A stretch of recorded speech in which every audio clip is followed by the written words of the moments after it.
This quarter, Escrow.com transacted $69.3 million in domains. We bring in Escrow's GM, Jackson Elsegood, to discuss the domain investment index that Escrow puts together to give everyone in the industry some insights into what's going on in these private domain transactions.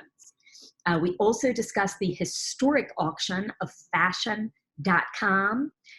Given Escrow's involvement, I tried to talk Jackson into having Escrow's swag at NamesCon be Yeezys, but we did come up with some other great ideas about domain holding transaction info that hopefully they can add to the next investment index.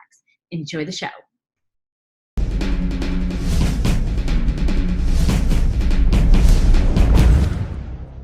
First, serious about online trading? Secure your funds, keep your merchandise safe, and use a company that keeps the buyer and seller protected the whole way through. That's Escrow.com. Payments you can trust.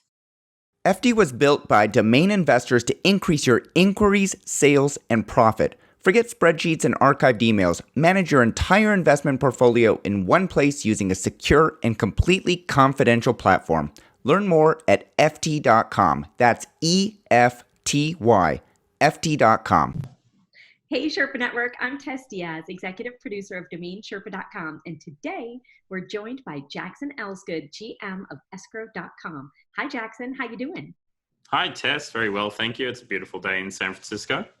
It is, especially with your amazing backdrop. It almost looks like it could be a, what's the word? Like a fake backdrop. It's so perfect. Whose office it is? I think we're looking back on Twitch's offices here.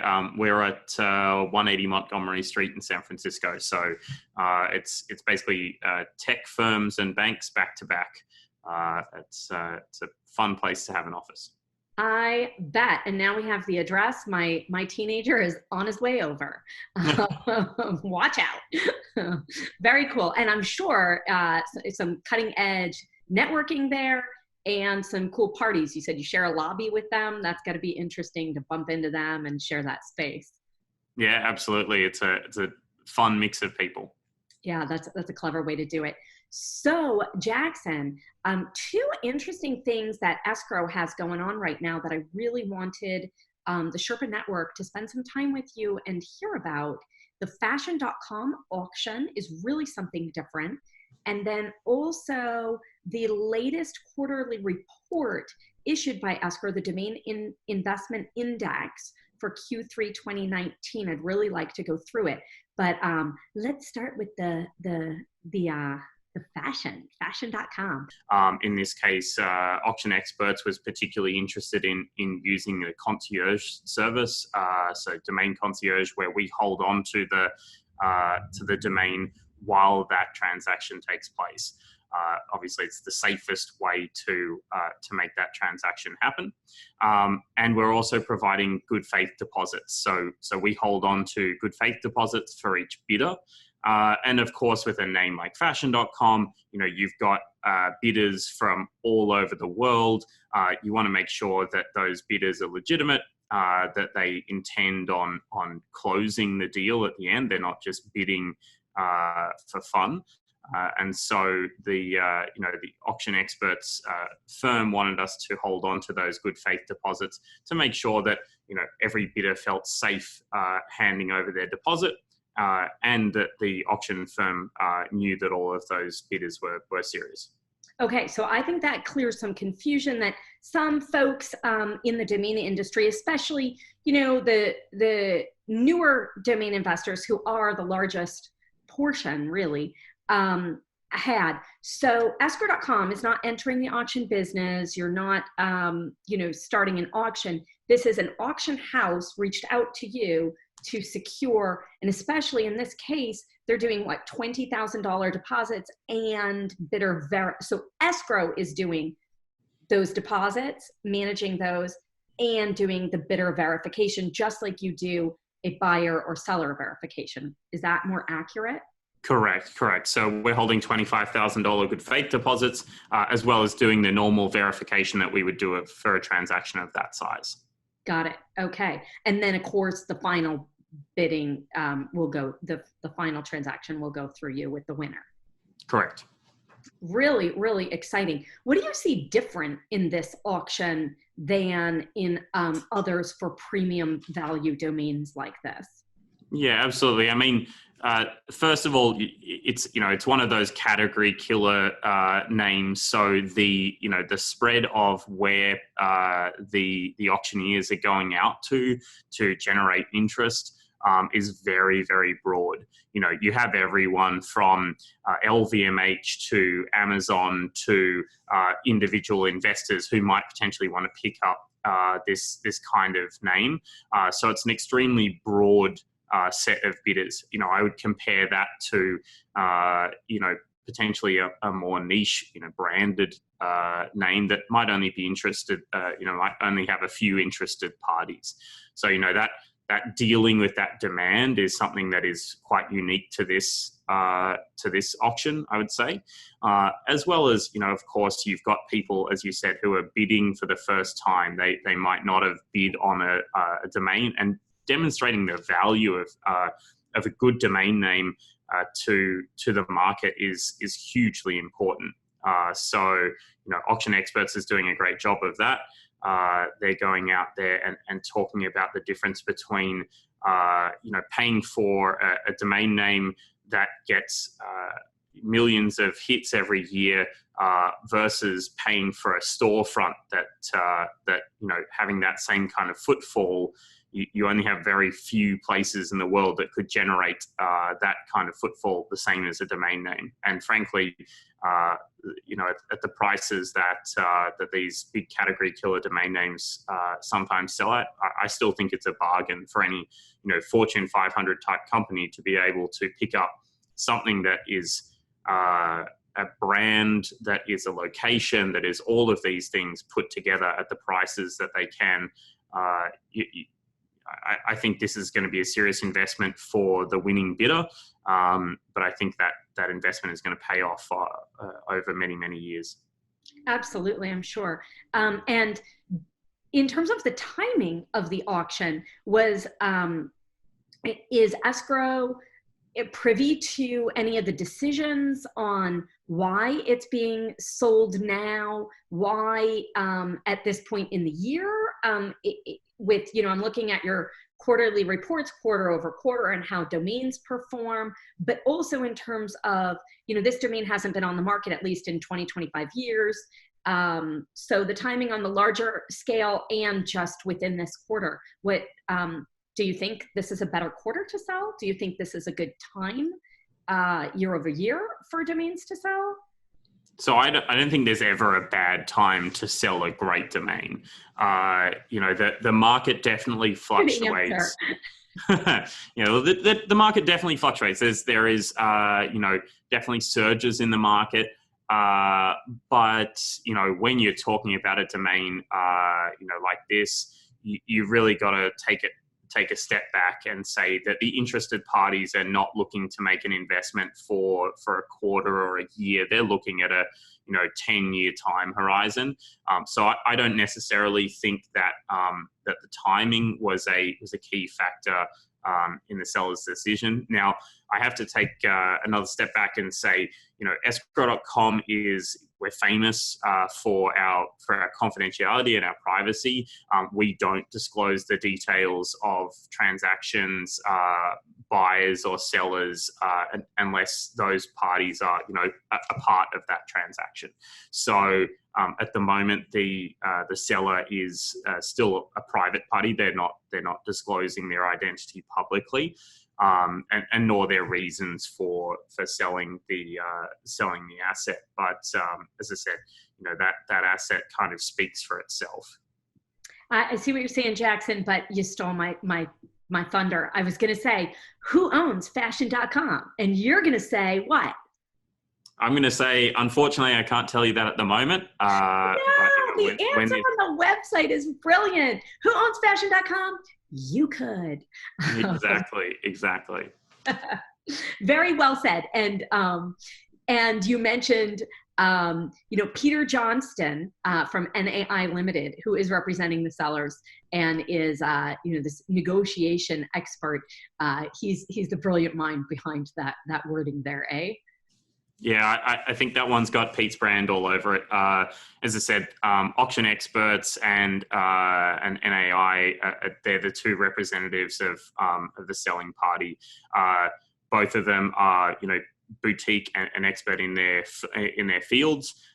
They're actually not names that we have seen too often in the domain space before, but they're really going far and wide in terms of generating interest in this name. Yeah, agreed. This will be very, very interesting to see. Well, thank you for all the info on fashion. Anything else you think we should cover, or should we jump into the quarterly report? Let's jump into the report. Okay, cool. So Domain Investment Index for Q3 2019. Let's just do a quick overview of the history and purpose of Escrow issuing these quarterly domain investment indexes. Yeah. Indexes. Yeah, I think it's indexes. So we've been issuing these reports for a couple of years now.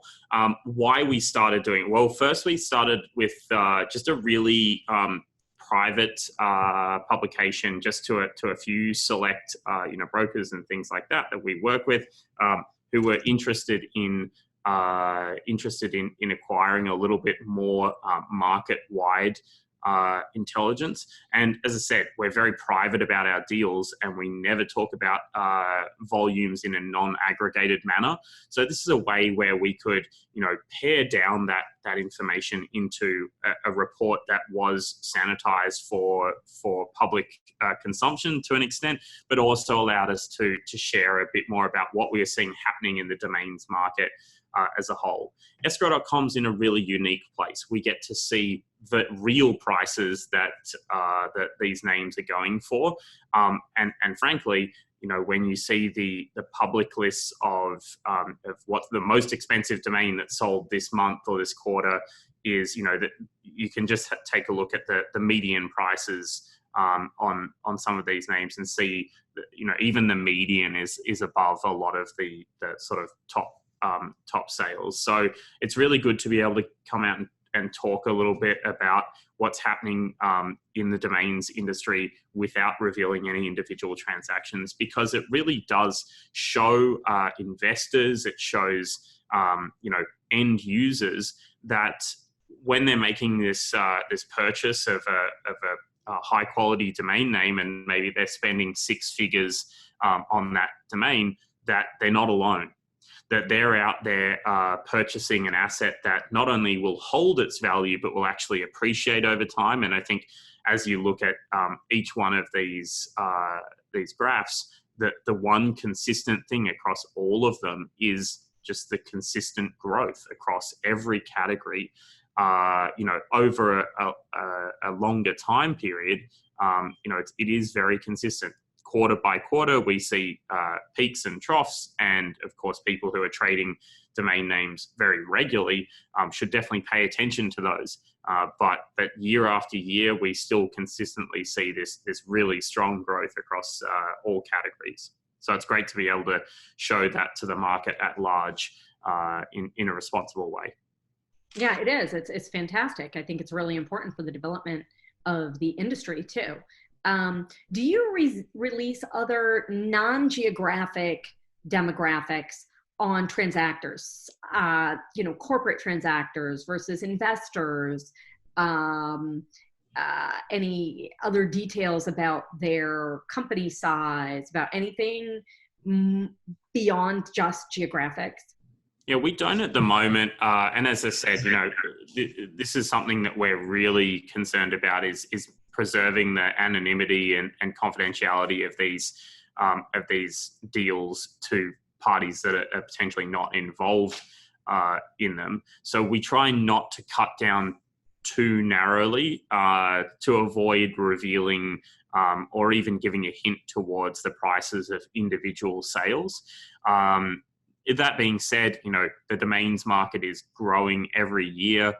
We see more and more transactions coming through. So I'm sure at some point we will be able to break down into those categories and provide more specific intelligence. I'll definitely pass it over to our data team, and it might be the inspiration for a new section in the report in the future. Ooh la la, I like it. All right. Well, I will try to think of what demographics beyond that might possibly be of interest, and I'll leave it to your folks to figure out what what's legal and ethical to share. That's got to be a difficult balance. So you mentioned kind of the public sales, and of course Ron Jackson's year-to-date sales chart on DN Journal is kind of the standard for everything public that's been transacted. And so I have that up on one screen, and then the escrow domain investment index on the other, just kind of looking here at what you're saying.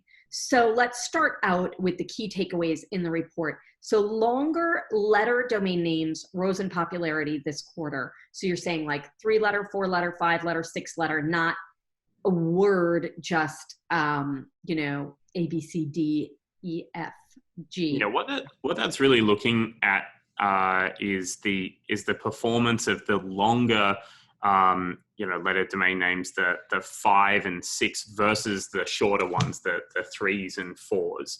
Now, especially the shorter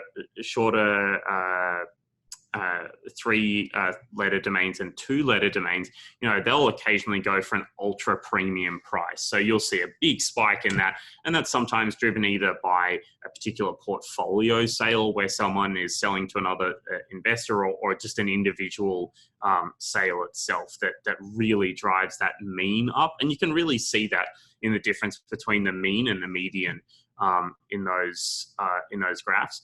What we're looking at here is, the popularity in the previous quarter of those 5s and 6s, longer.com, pure letter domains.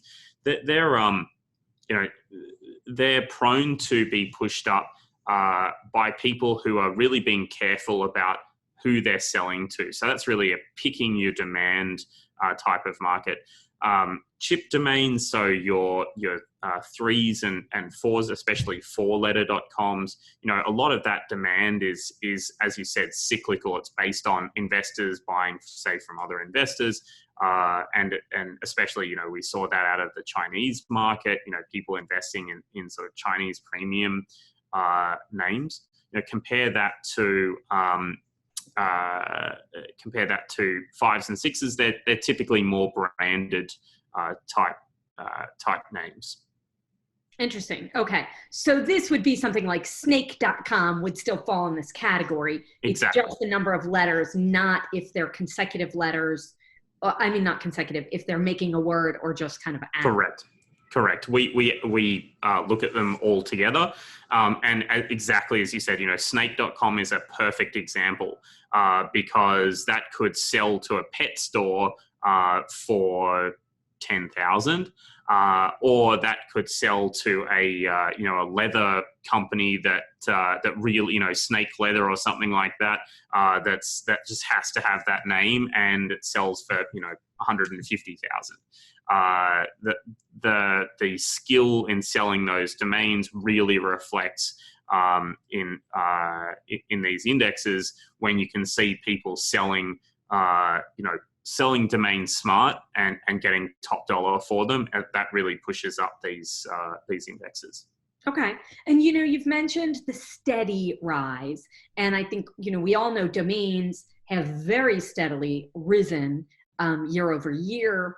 However, when we were talking before we started filming a little bit about the spikes in the past, and mentioned in the report some volatility. Is the volatility just seen in the Chinese market, or are you seeing that elsewhere as well? Well, look, I would not describe necessarily the Chinese market as being particularly overly volatile. We've seen a steady decline in demand of the Chinese market as that market has matured. Obviously, we had the rise of domains in China in 2015 and 2016, where frankly the market was just buying everything it could lay its hands on. Chinese investors, I think, have matured a bit in that and been more selective about what they were buying and what they were holding. And we see volatility, more in particular categories. So as I was mentioning, the demand for 3 and 4 letter domains being a little volatile, and number domains, that those ones have definitely been volatile as a category. And as I said, reiterating it's volatile when you look at it over a quarterly basis. Once you zoom out, and I think part of the value of this report is zooming out to a 17-year time horizon. I mean, that curve becomes very apparent when you take a look at it. Okay, very, very well said, to put it in the larger picture. And even though kind of in the executive summary talked about volatility country by country, it's really on just this small quarterly scale is what Correct. I'm saying. That's great to clarify, because I know a lot of domain investors very nervous about China, and there are not many domain investors or brokers who have that more intimate knowledge. So let's talk about Hong Kong. On page 5 of the report, or 6 if you're scrolling, talk about the total transaction volume in the top 5 regions quarterly. Mm-hmm. Looking at, the upheaval in Hong Kong, it's a gateway for China. What are the financial implications that you're seeing here on a larger scale? What numbers can you give us from the past? What's going on? Yeah, absolutely. I mean, we have previously published, geographic breakdowns that include Hong Kong. If you take a look back at our Q1 index from this year, but in the last 2 quarters, in quarter 2 and in quarter 3, we really saw a pretty dramatic drop off for Hong Kong. And that can be ascribed, partially to things like political instability in the in that area. But I mean, that is something that we'll see. If that comes back in quarter 4 or in quarter 1, that might just be a lack of flows coming out of say Chinese companies that have outposts in Hong Kong, or as you said, it could be something to do with people really focusing on keeping their operations going rather than focusing on their marketing spend. Okay, interesting. And then too, there could be just a Chinese offshoot company making a purchase instead of the Chinese company. So it's not quite accurate to just combine the two, the Chinese and the Hong Kong, but that decline may not be as indicative, like maybe just in Q2 2018, there was something particular going on. Hong Kong is the home of a lot of international finance firms. Think about HSBC or any of these mixes. Has a very interesting cultural mix with British history and Chinese history mixing.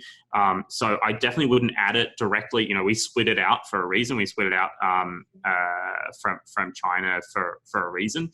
It is definitely an interesting number to watch going into Q4. Okay. Yeah. Good to hear. So let's look at the end of the report here where, oh God, I deleted my notes. Damn it. As I go through, I just Control Z is your friend. I did. And it's like too much.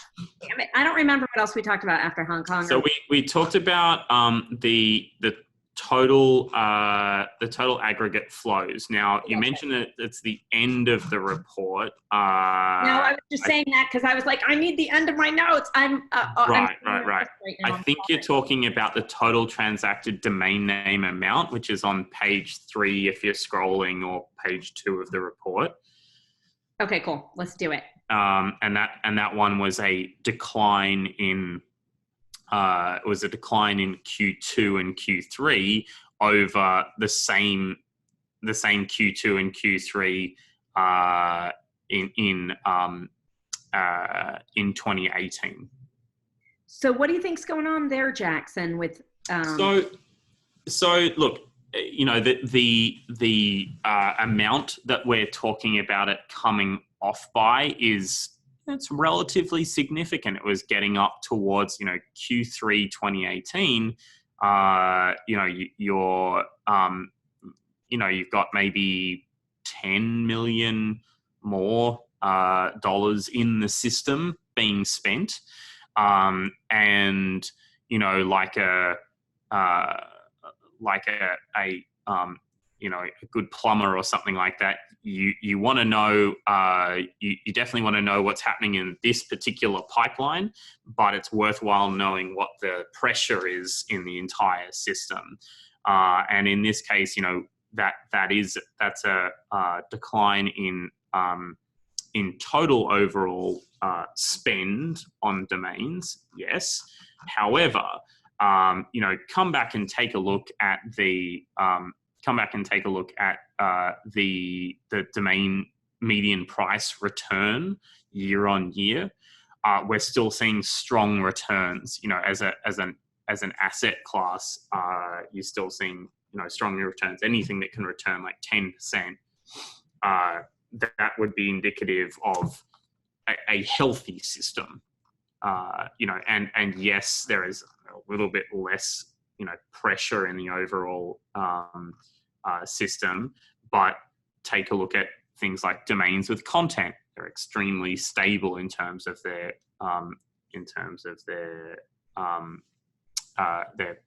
price. You know, their premium over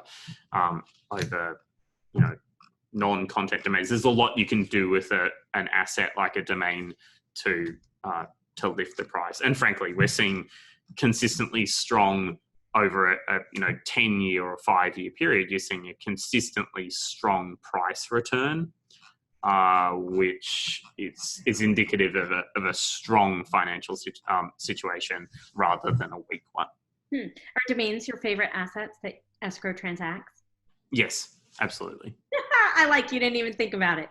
No. I mean, you've got to be political if you know, because we've got a lot of automotive marketplaces and things like that. But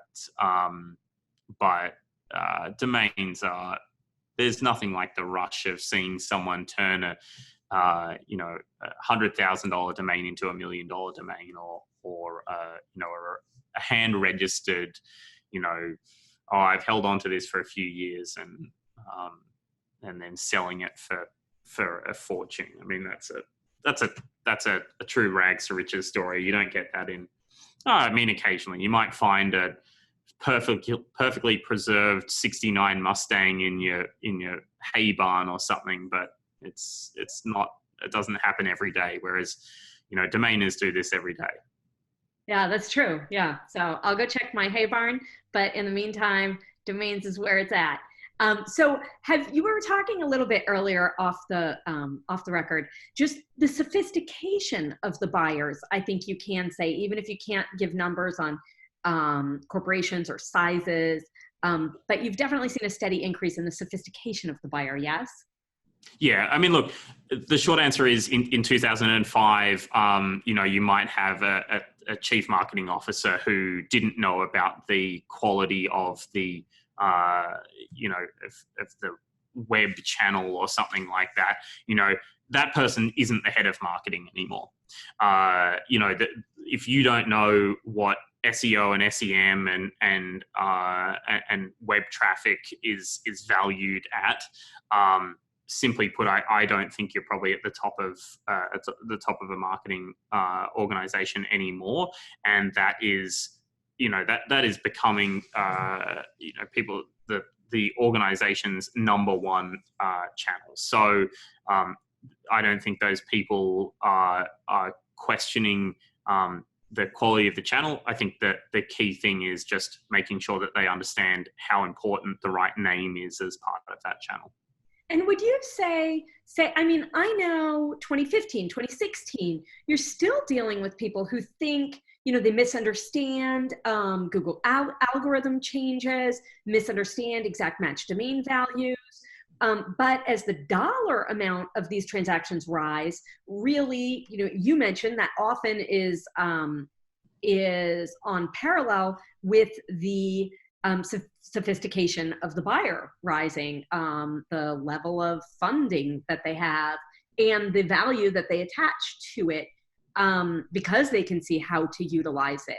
So would you say 2015, 2016, 2017 to today that you see a higher level buyer, or I'm putting you on the spot? Yeah, so look, we can see that the sophistication of buyers continues to rise. Does that mean that they are, blindly buying assets? No. They're going out there, they are being savvy about the names that they pick up. They are, using new TLDs. They are using campaign-specific names. They're buying a name just for one particular advertising campaign. There are a myriad of ways that the more sophisticated buyer uses their domains, and so one, you see an increase in the median price paid as people value these assets higher, but you may not see the mean rise at such a swift level, because you might have people buying cheaper domains and using them, say, for one particular campaign. One of the things that I find useful is taking a look at that total transacted domain name amount over time, and that really shows you the pressure in the overall system. And I really like that to say, well, look, the world is consuming more domains, and as they consume more, they become more picky in what they want to consume. They evolve, I think. Oh, absolutely. Yeah, I like it. Thanks, Jackson. So we were plotting and planning together earlier and thinking that maybe next time Escrow can look into putting numbers about the domain holdings that you do, and the monthly payment plans. That's opened up this tremendous new channel. I'd love to know the number of domains in that type of channel, maybe the dollar amount, both per month that gets transacted, but also like what's the median, or I don't know which numbers are more significant for you fancy math people. But what's the dollar amount for the whole deal, and what's the average dollar amount in any given month for a transaction? That'd be really, really interesting to see. So you think, yeah, absolutely. What are the chances for the next? Oh, look, I'll have a chat with our data team. As you mentioned, that the quality of names being sold through the payments over time domain name holding platform is really high. If you're going out and approaching a startup that is potentially, just getting their first round of funding, they might not be able to splash out on exactly the name that they want right now, but they can pay over a 2 or 3 year period. So absolutely, I think that's a really interesting part of the market to take a look at. I will have a chat to our data team and see what we could drag out there. Cool, thanks. What else is Escrow up to? Anything new? What are you holding back on? I bet you have things in pilot up your sleeve you won't tell us about. Yeah, absolutely. Well, look, we're launching new integrations every day with new partners.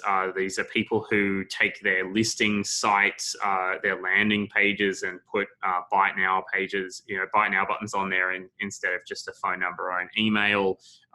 We're seeing people changing their personal listing site into, well, maybe now I'm listing for a few clients, into a full-on exchange, and dropping the Escrow.com API directly into that. They're building a payments platform directly into their own exchanges, which is amazing to see. The power of individual brokers and individual sellers in the domains market is amazing. The inventiveness that I get to see every day is phenomenal. It's why the domains market is my favorite market to look at out of all of the verticals that we service. And frankly, I can't wait to see what people do into 2020. I can't wait to talk to people at NamesCon in Austin and find out what they're doing with our product. Yeah, cool. Well, I'm looking forward to seeing you in Austin. And I know that Escrow is always such a great sponsor. Thank you to DomainSherpa, but to the industry as a whole, sharing that information, like, the top brokers. So we know what's really going on in the private end as well. Jackson, thank you for taking all this time. I think fashion.com as a piece of your, although you do look fabulous, but I think they should make a new Escrow shirt, maybe a whole Escrow blazer for you. Not for you, but the whole team.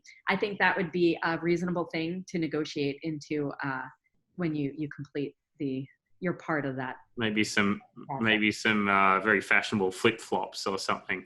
Oh, all right. I'm looking forward to seeing you in Austin in your fashionable flip-flops. Deal? I'll talk to you, Tess. Thanks, Jackson. Thank you.